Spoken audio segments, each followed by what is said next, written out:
সেই ইস্যু আপোনাৰ হাতত নাই, গতিকে আপুনি কি ইস্যু লৈ আগবাঢ়িছে? বড়োবোৰৰ কথাটো ইপিপিলৰহে কথা, বড়োবোৰতো মানে এইবিলাক মানুহৰে কথা, মোৰতো কথা নহয়।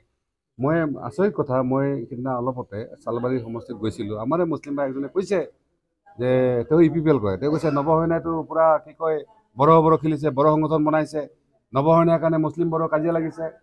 মই তেওঁলোকক কৈছোঁ যে নৱসেনা অৱৰ সুৰক্ষা সমিতি কেতিয়া বনাইছে? অৱৰ সুৰক্ষা বিভিন্ন দল সংগঠনবিলাকে নিজকে পৰিচয় দিয়া অৱৰ হিচাপে, কাৰণ তেওঁলোকৰ বিগত দিনত তেওঁলোকৰ প্ৰতিটো জাতি জনগোষ্ঠী তেওঁলোকে হাৰাশাস্তি হৈছিল। তাত হয়তো সকলো বড়ো মানুহ নহয়, কিন্তু বড়ো জাতীয়মূলক সংগঠনবিলাকেই ইয়াত দায়ী আছিলে। 2 নম্বৰ কথা, আমি কোনদিনা মানে বড়ো মুছলিমৰ কাজিয়া লগাইছিলোঁ? সেইকাৰণে এনেকুৱা ধৰণৰ ভিতৰত যে কথা চলি আছে মই গম পাইছোঁ, ল'ৰাজন মই বেয়া পোৱা নাই, কিন্তু তেওঁ যে সত্য কথা এটা কৈছে, তেওঁৰ যে মাথাটোত কি সোমাইছে, এতিয়া মই সেইকাৰণে কৈছোঁ যে বড়োবোৰে হওক, আপোনালোকে চাব নৱসৰণীয়াৰ যিটো প্ৰিন্সিপল, আমি কোনো ৰেচিয়েল নহয়, আমি কোনো মানে কি কয় কমিউনেল নহয়, আমি কোনো ধৰ্মক লৈ কোনো জাতিক লৈ আমি সেই নকৰোঁ। আমাৰ কথা হ'ল যে ইয়াত থকা প্ৰতিটো জাতি জনগোষ্ঠী যিসকল প্ৰকৃততে ভাৰতীয়, সেই ভাৰতীয় মানুহখিনিয়ে তেওঁলোকৰ মৌলিক যিখিনি ফাণ্ডামেণ্টেল ৰাইট সংবিধান সেইখিনি তেওঁলোকে মানে চবেই পাব লাগে। আমি এইটোৱে কৈছোঁ যে কাৰোবাক দেৱতাৰ নামত, কাৰোবাক এন আৰ চিৰ নামত, কাৰোবাক ধৰ্মৰ নামত, কাৰোবাক মানে ট্ৰাইবেলৰ নামত, কাৰোবাক নন ট্ৰাইবেল নামত যিবিলাক ব্যক্তি হৈছে, আজি বেলেগ নকওঁ মই, যে তেওঁলোকে যে ইমানেই ভাল কাম কৰিছে, আমাৰ যিসকল ট্ৰাইবেল মানুহ দিহিঙে দিমাঙে ঘূৰি আছে, ঠিক আছে, ফৰেষ্টৰ পৰা খেদিছে তেওঁলোকক, ক'ৰবাৰ পৰা খেদিছে, তেওঁলোকক মাতি মাৰি কেলি দিব পৰা নাই।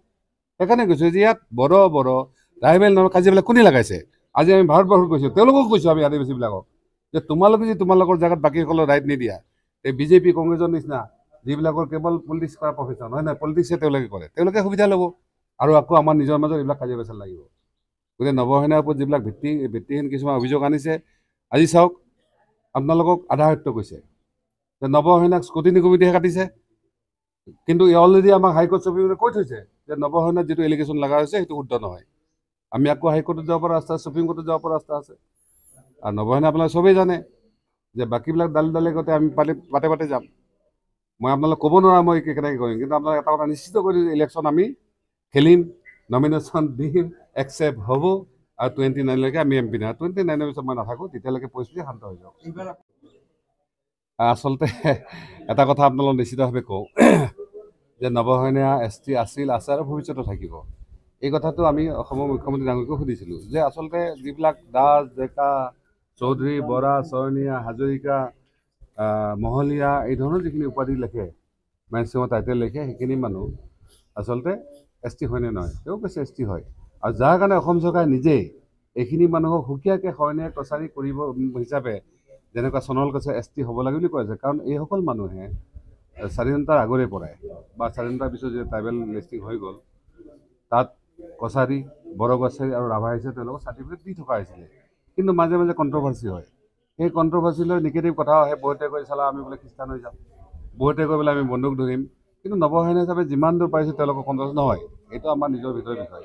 আৰু সেই কথাটোকে মানে হেৰি কৰি মানে চৰকাৰে ইতিমধ্যে পঠাইছে। তেনেকুৱা ক্ষেত্ৰত নৱসেনাৰ ক্ষেত্ৰত এনেকুৱা ঘটনা হোৱাটো দুৰ্ভাগ্যজনক। আৰু মোৰ বোধেদি ইয়াত কিছু অলপ অফিচবিলাকৰ মিছ আণ্ডাৰষ্টেণ্ডিং হৈছে। ইয়াত কিবা ৰাজনৈতিক কাৰণ আছে? নিশ্চিতভাৱে ৰাজনীতি ষড়যন্ত্ৰ, কাৰণ আপোনালোকে জানে যে নৱসেনা ফিল্ডত নাই কাৰণে আৰু মানে ইয়াত বাকীসকলৰ টিকিল গিলানিৰ কাৰণে খুব ভাল হৈ যায়। মই বেলেগ কথা নকওঁ, যোৱা পৰহি আমাৰ উষাগাঁও ইয়াই মানে আমাক কৈছে যে নৱসেনা যাতে এইবাৰ ইলেকশ্যন নেখেলে, কাৰণ আমি ইলেকশ্যন দেখিলে তেওঁলোকে ধুনীয়াকৈ জিকিব পাৰে। মই সকলোকে হাত জোৰি কৈছোঁ যে মই মাত্ৰ 29লৈকে থাকিম, এই 5 বছৰ আমি অহাৰ দৰকাৰ আছে, কাৰণ এতিয়াও ইয়াত যিবিলাক শৰণাৰ্থী শিবিৰত আছে, যিবিলাক মানুহ চাকৰি বাকৰি কৰিছে, যিবিলাক মানুহ সৰু সুৰা ব্যৱসায় কাৰবাৰ কৰে, তেওঁলোকক কৈছে যে ইয়াত যদিও শান্তি আহিছে, কিন্তু পাৰ্মানেণ্ট শান্তি অহা নাই। আৰু 5 বছৰ যদি নৱসেনা থাকে, তেতিয়াহ'লে কোকৰাঝাৰ আৰু কোনো মানুহে হয়তো বন্দুক তুলি লোৱা টেণ্ডেঞ্চি নাহিব, বা কাৰোবাৰ স্বাৰ্থৰ কাৰণে কাৰোবাক ইয়াৰ পৰা খেদি পঠোৱা টেণ্ডেঞ্চিটো আহিব। পাৱাৰ পৰা হাতব লাগে। যেতিয়া 21 নম্বৰ এজনৰ প্ৰয়োজন, কাৰণ 20টা আছিল, তেওঁলোকে 21 নম্বৰ লাগে, তেতিয়া কিছু কণ্ডিশ্যনত, প্ৰথম কণ্ডিশ্যনটো আছিল আমাৰ এজন নিয়ম লাগে, দ্বিতীয় কণ্ডিশ্যন আছিল আমাৰ মাটি বাৰী ভাষাৰ সমস্যা বা আমাৰ সংস্থাপন সমস্যা, অফিচ কাছাৰী আমি যাব পৰা নাছিলোঁ। এইবিলাক যদি চৰকাৰ যদি মানে হেৰি হয়, তেতিয়াহ'লে আমি আছোঁ, আৰু তাত যদি গণ্ডগোল হয় আমি নাই। সেইকাৰণে আজিও কৈছোঁ যে EM জেগাটো খোলা আছে, কিন্তু আমি কোনো ইণ্ডিয়াৰ পাৰ্ট নহয়, কোনো ইপিপিএল নহয়। আমাৰ অলপ ইপিপিএলৰ মানুহখিনি আমাক কৈছিলে যে আপোনালোকে গোটেই GSP পাতি ইপিপিএলত, আমি কৈছোঁ ঠিক আছে, আপোনালোকে এজেণ্ডা এটা বনাওক, যিটো এজেণ্ডাত আমি যাব পাৰোঁ। আমি ইপিপিএল এজেণ্ট যাব নোৱাৰো নহয়। যদি GSP ইপিপিএল এজেণ্ডা এটা হ'লেহেঁতেন যে ইয়াত থকা প্ৰতিটো জাতি জনগোষ্ঠী নিজৰ ভাষা, নিজৰ মাটি, নিজৰ সংস্থান, নিজৰ মানে কি কয় চাকৰি বাকৰি সকলোৰে যদি সম অধিকাৰ থাকিলেহেঁতেন, তেতিয়াহ'লে আমাৰ ইপিপিএল কৰাত আপত্তি নাছিলে, ঠিক আছে। আৰু আজি যে কোকৰাঝাৰৰ কথা আহিছে, আমি দৰঙৰ কথাটো কৈছোঁ।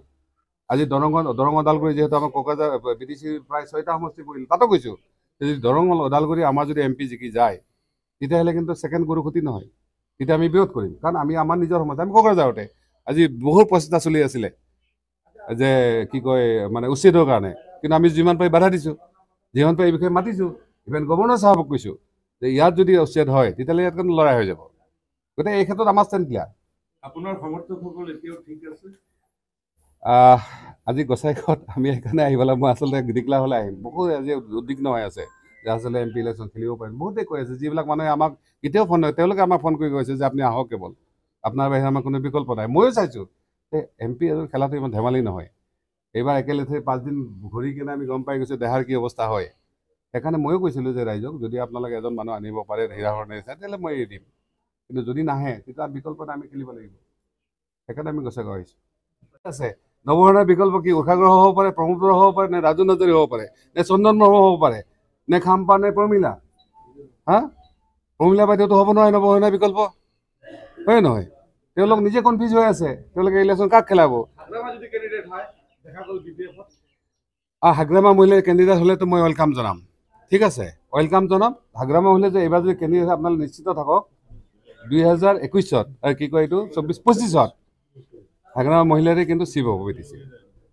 MP টো হ'ব নোৱাৰে, কিন্তু চিফ হোৱাটো ফাইনেল।